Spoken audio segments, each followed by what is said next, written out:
A nossa reflexão de hoje é com base nesse filme documentário, Os Heróis do Rio de Janeiro, que é referente à Polícia Militar e aquelas pessoas que foram feridas em combate, em operações e que ficaram paraplégicas, e que ficaram com deficiências, cadeirantes, perderam perna, braço, eh, e etc. Então, tudo que se vê aí nesse filme são situações que eu e meus companheiros já vivemos há mais de 30 anos, quando eu servi na Polícia Militar do Rio Grande do Sul, que lá se chama Brigada Militar, em razão da tradição. E só que naquela época não se usava o armamento que hoje se possui, se usava quando muito aqueles velhos revólver 38, não tínhamos colete à prova de balas, não tínhamos munição suficiente. O que se usava era o bastão policial e quando muito algema, quando tinha, e quando não tinha se usava o fiel do bastão para imobilizar delinquentes. Então, hoje a situação mudou. Já a Polícia Militar está mais equipada, tem fuzis modernos, tem boas viaturas, tem o telefone celular, que na época não existia internet, não existia nada. A comunicação era precária. Né? Hoje, até os bandidos também estão muito mais aparelhados. Tem pistola .40, que tem a mesma potência de um fuzil, e tem as ONGs apoiando, tem a Agenda 2030 que estão em cima aí, e a guerra assimétrica a todo vapor no Brasil. O, Ao assistirmos os depoimentos de vários oficiais, soldados e graduados que foram vítimas de combate e sobreviveram, a gente vê situações bizarras ali, situações de pessoas completamente abandonadas, mas cheios de idealismo, cheios de coragem, para enfrentar esse enorme problema que tem, no caso, o Rio de Janeiro, né? Que é uma interrogação que fica: será que o Brasil é um país de bandidos? E vendo esse documentário, a gente chega à conclusão que é realmente isso aí. A mentalidade do povo ainda está voltada para a bandidagem. Né? Nós estamos contribuindo a cada dia para que o crime prospere cada vez mais, infelizmente. E é o que nós vemos no caso da Lava Jato, aqui em Brasília. Né? Toda a bandidagem que participou da Lava Jato, né? Lavando dinheiro, roubando, desviando, corrompendo, estão soltos, livre, leve, soltos e dando risada do povo ainda. Então, ao final do filme, que vocês vão ver, fica uma conclusão lógica. O crime existe, né? Não por causa da cor da pele da pessoa, pelo sexo, pela pobreza, pela falta de oportunidade, pela falta de estudos. Não tem nada a ver com isso. A criminalidade, o que provoca isso tudo é a impunidade. É por causa da ideologia e da impunidade. Olavo de Carvalho explica situações aí no decorrer do filme, tem várias participações dele, e o psiquiatra americano, que ele, o Stanton Sumnow, não sei se o nome desse nome está correto, mas ele escreveu um livro traduzido para o português. O nome do livro é A Mente Criminosa. Então ele explica ali, ele fez estudo de causa, ele trabalhou no sistema penitenciário, trabalhou no judiciário, e ele fez um estudo, né, entrevistando milhares de apenados, de detentos, de criminosos, e ele disse que o que causa a criminalidade é realmente o espírito do bandido, né? A mente criminosa do bandido, a bandidolatria, a justiça progressista, como é o caso aqui do Brasil, e temos também a ideologia do desencarceramento. Lá no Rio de Janeiro tem 40 e tantas ONGs que trabalham 24 horas por dia para o desencarceramento e para o coitadismo, né, dos presos. Né? E o STF é a ponta de lança de tudo isso que a gente está vendo aí todos os dias. As pessoas estão vendo tudo isso aí todos os dias. Então, eu falo de cadeira porque eu morei lá no Rio de Janeiro, fiz um curso lá na década de 80. Só que quando eu morei lá, quem mandava no Rio de Janeiro eram os bicheiros, eram os traficantes e as milícias e os ladrões de carga. Tinha muito ladrão de carga. Então, quando o entregador subir o morro lá com um caminhão de bebida, ou levava café, ou levava qualquer outra coisa para entregar nos mercados.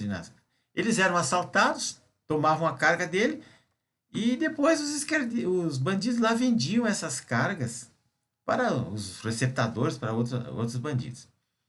E as ONGs lá no Rio de Janeiro, lá no tempo de Brizola foi horrível ainda, ele proibiu até a polícia também, como fez agora o STF, de subir aos morros para combater os criminosos. Porque ele tinha problemas, ele tinha implicações com drogas, até com familiares dele. Por isso que ele poupava os criminosos e ele era um homem de esquerda. E a esquerda sempre lutou pelo desencarceramento, com o apoio da mídia e com o apoio das ONGs esquerdistas. Eles faziam campanha para que os governadores não construíssem presídios. Eu lembro disso. E tanto é que 5 governadores lá foram presos por ladrões, por corruptos. Até uma primeira-dama, parece que ainda está presa em domicílio, né? Mas ficar preso numa mansão na Zona Sul é uma cadeia que todo mundo gostaria de pegar. Então, a situação do Rio de Janeiro, ela lembra duas coisas, né? Primeiro, aquele atentado que sofreu o presidente da República, né, quando era candidato em 2018, que ele quase morreu, ficou com sequelas gravíssimas para o resto da vida. Até hoje ele é um homem sequelado. Não morreu por muita sorte, poderia ter ficado em cadeira de roda, inclusive. E ninguém foi punido. E o criminoso lá, o esfaqueador, foi tido como louco, inimputável, e vai ficar por isso mesmo, ninguém vai ser punido. E outra situação é essa aí, do deputado Daniel Silveira, né? Que ele fez um vídeo, depois do incidente que matou, os bandidos mataram o sargento Damasceno, lá no Rio de Janeiro, que era um homem que o deputado Daniel conheceu, porque ele foi também da Polícia Militar. Foi uma situação terrível. O homem foi fuzilado dentro de uma viatura de serviço.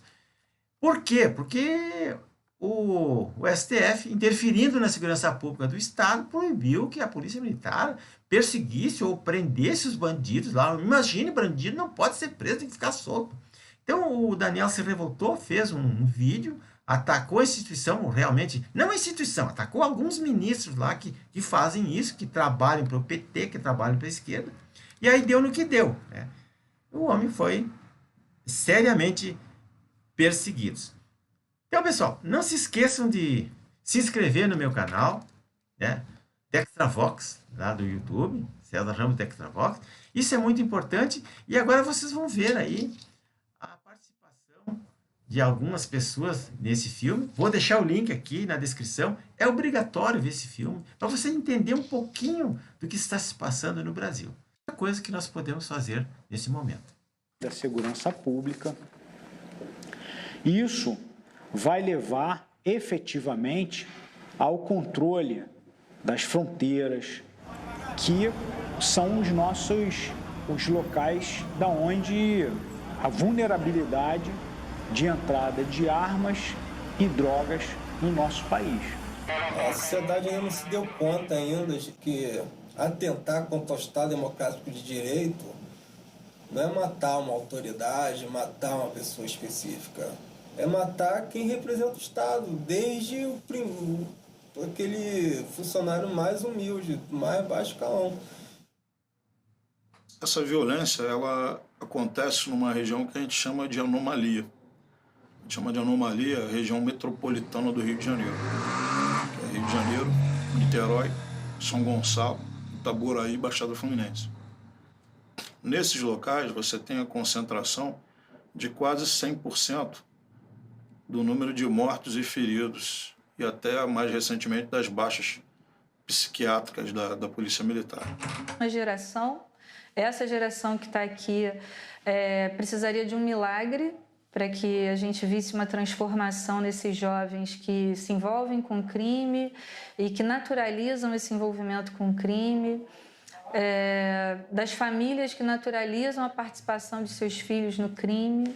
Eu acho que precisaria, de fato, de um investimento pesado em educação, em correção de atitudes. As estruturas de segurança do Estado precisam ser forte na divulgação das nossas dores. Nós temos que ter um programa que torne evidente aquilo que nós vivenciamos, experimentamos. Então, isso depende de todos esses atores mas o que nós não podemos é naturalizar o problema, porque se continuarmos naturalizando, a situação vai ser cada vez pior. Foi uma motorista que ela foi fazer um passeio turístico na comunidade da Rocinha. Uma comunidade extremamente conflagrada, né, no dia, sendo ocupada pela polícia, tendo troca de tiros todos os dias, a todo instante, em horários aleatórios. E o meu acidente, a gente estava nessa ocupação, nessa operação, e a gente trocou tiro com alguns elementos, eles conseguiram fugir, e nós fomos fazer a varredura do local, para ver se encontrávamos mais algum. E tinha uma pistola ao solo. E quando fomos de encontro para poder fazer o recolhimento desse material, dessa arma, nós fomos vítimas de uma nova emboscada. A gente, fazendo a varredura desse local, eu tomei um tiro na cabeça, um tiro de pistola .40, onde fez o corte do osso da minha cabeça, mais aqui atrás. E eu fiquei 4 dias internado, tive alta, fui para casa, tive infecção. E voltei para o hospital, onde fiquei mais 45 dias internado, tratando essa infecção. E na minha cirurgia, o médico chegou a falar que eu tinha 5% de chance de sobreviver.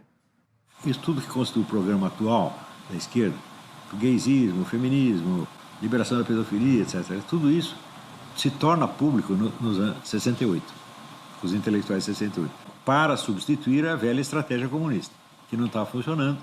Quer dizer, o discurso proletário não estava funcionando. Eu falei, bom, então nós não vamos representar mais os interesses do proletariado, nós vamos representar os interesses de todos os grupos que se sentem prejudicados. Isso quer dizer, por exemplo, a mulher que está insatisfeita com o marido, o sujeito que não gosta do sexo em que ele nasceu, serve tudo. Todos os pretextos de insatisfação e de revolta são agora administrados, né, por esse esquema globalista. Todos.